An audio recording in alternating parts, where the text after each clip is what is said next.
So let me start today. Requirement analysis. So here is the topics related to the modeling. So before you are going to for the next type of chapter, that is third unit, please make a uh, prerequisite of this chapter, requirements modeling. Under this, we'll talk about the how we'll do the analysis part in the requirements, as well as we are studying some basic concepts, how we can be make some modelings or designs, and what are the prerequisite concepts is required in development of this. And also, if you are see, we have different types of modelings over there. Under that, we'll little bit talk about the flow oriented modeling, scenario based oriented modeling, and this too will be seen with an example, the scenario based, that is uml models that supplement the use cases. And at the end, we'll see end of the chapter and end of the second unit, we'll see a case study, because most of the time in the examination they will be more focus on the case studies. They will be ask you to define the concept and apply the concept for a particular application. So let me talk a definition of modeling. Requirement modeling is the use of combination of both the text as well as diagrammatical forms. So this too will be used to for easy understanding, the straightforward in the review, to avoid no corrections, to give a completeness, and to avoid the non-consistency. So to make sure that your review of the document, review of the SRS requirements, to get a clarity between the user, means customer, and the developers, they are going to using text as well as diagrammatic notations. So where it will be easily understand, and it avoids this all the concept, that is correctness, completeness, and consistency, right? Coming to the first topic of this chapter, requirements analysis. So requirement analysis simply it gives the definition itself. In the specification of software's operational characteristics, indicates what are the interfaces, software interfaces with other software elements we required, and it also analyze the establishment constraints that software must meet. For example, if you are developing a software or a project, now that project you are going to be talk about, that project will be make sure the characteristics what it required, the interfaces what we required for other system elements, in the sense to run your software, what are the other external interfaces we required, other system elements we required. For example, you develop a app or a software, you deploy in play store, maybe google play store or whatever the play store. From there, it requires to install what are the minimum interfaces is required. One is the smartphone is required, having some requirement of ram and space is required for that. Now how it will be make sure, we have to analyze, if we install in a particular play store, from the play store, now what are the minimum interfaces is required. And also it gives the establish the constraints as well. Constraints in the sense, this one has said you, like this is the minimum requirement, this is the configuration is required. So such type of analysis will be done in the requirement analysis. Under this, we have a topics like objectives, the term rules what we had to follow, and little bit of the domain analysis, and the last, the different approaches of requirement modeling. Let me start with the objectives. Here we have 5 different objectives in the requirement analysis. The first objective, before going to for this objective, before going to talk about the objectives, let me talk about uh, this models, what type of models we are having, because the concepts we are going to adding here, only 2 concepts from this 5 models. The first model is scenario based models, where scenario based models talks about the view of various system actors. In the last class, we have seen some actors by taking some use case view, where use case can be drawn with the help of eclipse notation, and actors can be drawn, like actors can be specified as humans or systems. Now scenario based models will deals with the view of various system actors like different stakeholders. Second type of model here is data models. Data models talks about, it depict the information domain from the problem. Domain for the problem, in the sense, For example, the data models can be represented only with respect to the information. Information in the sense, the data what we required, the input what we required to do that. The third type of model here called as class-oriented models. So class-oriented models will be represented in the form of the attributes and operation. So more details about these class-oriented models will be talked in the third unit. How we will be notate the class, what are the fields will be available for a class. Now for time being, a class-oriented models can be represented with the object-oriented classes. In each class, it consisting of attributes and operations, where attributes is nothing but the members or the declarations. Say for example, the data types, int A, float B, like this are called as attributes. Operations means the methods, like functions we are calling in normal programming. Here operations are called as methods, and the manner in which the classes collaborate to achieve system requirement. The fourth type of model is flow oriented. So flow oriented models deals with the functional elements, how the flow of the work, like the flow chart or the flow of the data flow diagram what we have seen in the week 2. And also they represent how they transform the data as it moves through the system. So to represent the flow of the functionality of the software or functionality of the project, we are using flow-oriented models. And the last type of model here is behavioral models. So behavioral models will talks about the events, like behavioral models. We have activity diagram or sequencer diagram. All will be comes under behavioral. That in detail will be talk about the details of this information. Details will be talked in the next unit. That is unit 3.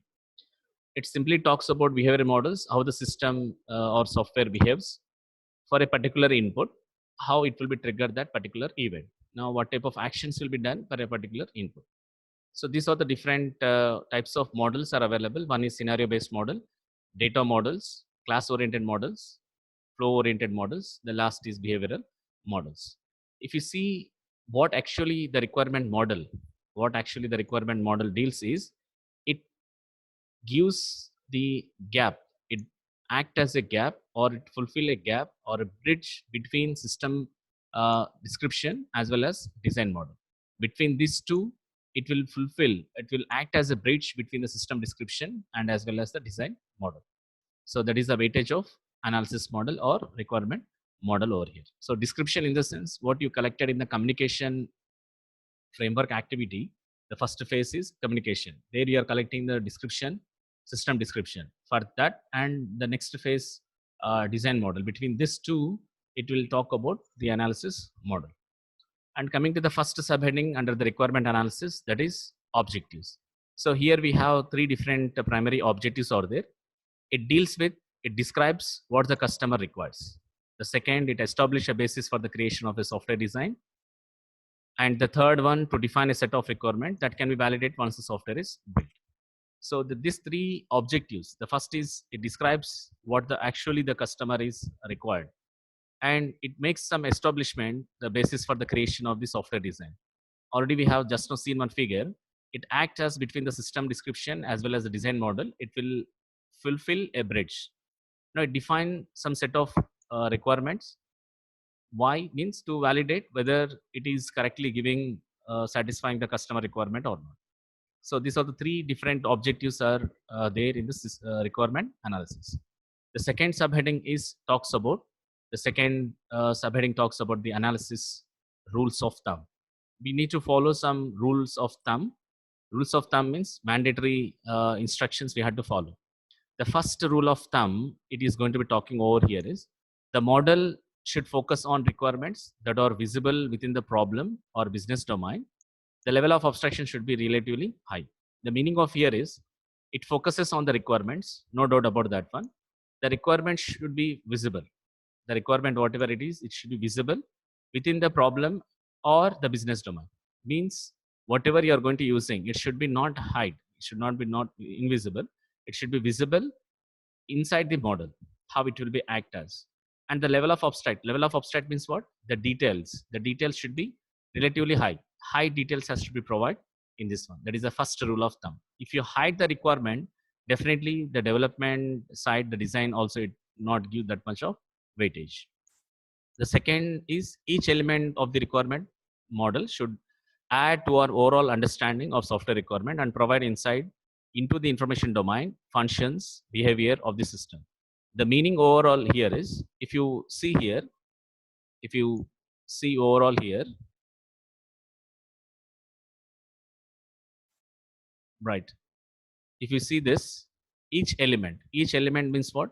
Each module of the requirement model should add to the overall understanding of the software requirement. Overall understanding in the sense, it will easily gives the details such a way that by seeing that element, we need to get more clarity on overall understanding of the software requirement.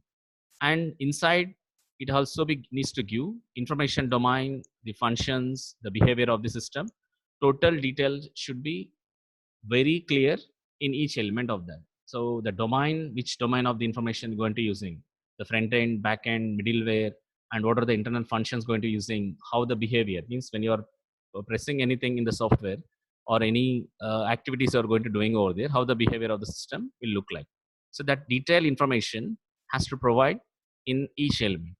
The third thumb of rule is delay consideration of infrastructure and other non-functional models until design.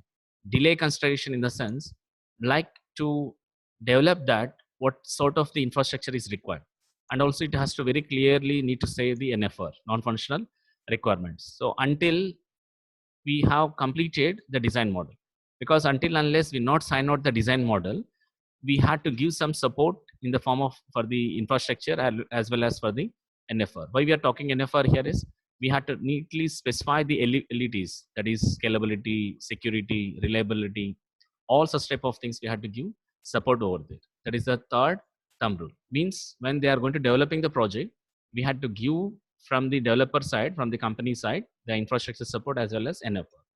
The fourth one is minimize coupling throughout the system. Here, coherent and coupling, we'll talk about in the fifth unit about this coupling. But time being, minimize coupling throughout the system in the sense, coupling talks about no redundancy. It should be very consistency, information should be required. There is not having any redundant of there or conflict of interest or any such type of things will not be there. So we had to be reduce the risk, reduce the conflict of this, minimize the coupling throughout the system. The fifth thumb rule, be certain that the requirements model provides value to the all stakeholders. So value to the all stakeholders in the sense, it has to give some way or some sort of stuff we had to give to all the different stakeholders. Here value, we can't specify value means only cost. It also gives some sort of weightage to the all the stakeholders, the involvement of the stakeholders. So be certain that the requirements model provides value to all stakeholders. The last rule of thumb is keep the model as simple as it can be. That is the last the rule of thumb. Keep the model as simple as it can be. Right. So these are the different ways of thumbs of rules we can follow while we are going to be doing both. The third subheading under this is domain analysis. So the domain analysis, if you see the figure, we are giving the input and we are getting the output. So inside, with the help of domain analysis only, it will be gives the input and output. Say for example, you are making a transaction in PhonePe. Input is what? You are entering the amount, and output is what? Transfer, the transaction, that is output, right? So in middle of this one, without the domain means what? All sort of things, like we require a smartphone, we require a bank account, we require a mobile connectivity with that bank account, we required a app of PhonePe, we required some credentials over there, all sort of things the inside the domain, then only a fulfillment of a transaction will be completed. In the same fashion, between the input and output, here sources of domain knowledge means the input and domain analysis model. The output of this is domain analysis model. Between this, we had to be do some domain analysis. What are the input for domain analysis is, the inputs are the technical literature, the existing applications, how it will be there, customer surveys, expert advice, current and future requirement. After making all these inputs, after making all these prerequisites for the domain analysis, the output will becomes like the class taxonomies in the sense, what are the different classes we are going to be creating for this one. What is the chances of reuse standards? Reuse standards in the sense, like PhonePe is not only for transferring of money or to pay something, we can make that reuse for making any bill payments or making of travel bookings or some other sort of. Next output of this is functional model. Next output is the different domain languages. So combination of all will be in the form of domain analysis model. So the input for the domain analysis is these are the 5, and the input for the domain analysis model is these are the 4 inputs for this one, right? So in between this one, we had to be make sure whether we have analyzed all this technical literature, existing applications, whether there or not, or we had to collect the survey from the customer or conduct take some advice from the experts, and we had to take care of whether the current scenario how it will works in the future, also how it will be make enhancement over there. And we had to take care in the model about the class taxonomies, reusability standards, functional models, and domain languages. So all sort of things we had to be take care while we are going to doing over this. And the last subheading under the requirement analysis is approaches. So requirement modeling approaches, we are having different approaches. Among that, the first approach, like already we have discussed about the models, 5 different types of models. So approaches here, the first approach, scenario based models. So in the scenario based models, it deals with use case diagrams and user stories. So user stories already it is completed in the previous chapter. Use cases, detail about this one will talk in the upcoming topic as well as in the third unit. And second is the class models. So in the class models approach, we are with the help of class diagrams and collaboration diagrams, we are talking about these two. So class diagrams and collaboration diagrams will be talk in detail about in the third unit. The third approach is the behavioral. If you see the third approach, it is a behavioral models. So in the behavioral models, it deals with the state diagrams and sequence diagrams. So with the help of these two diagrams, state diagrams as well as sequence diagram, the behavioral of the model will be discussed. The fourth one, it talks about the flow models. So flow models will talks about the DFD, that is data flow diagrams, as well as data models. So these two topics, scenario based models and flow models, will be there in this unit, and we'll talk about a little bit about this one. Detailed information will talk in the third unit. But behavioral models, class models, detailed information we'll discuss in third unit itself. Okay, so these are the 4 different approaches as part of the requirement modeling. Scenario based, how you are representing scenario based with the help of use case diagrams and with the help of user stories. The second approach is class models, how you are going to drawing that class models with the help of class diagrams as well as collaboration diagrams.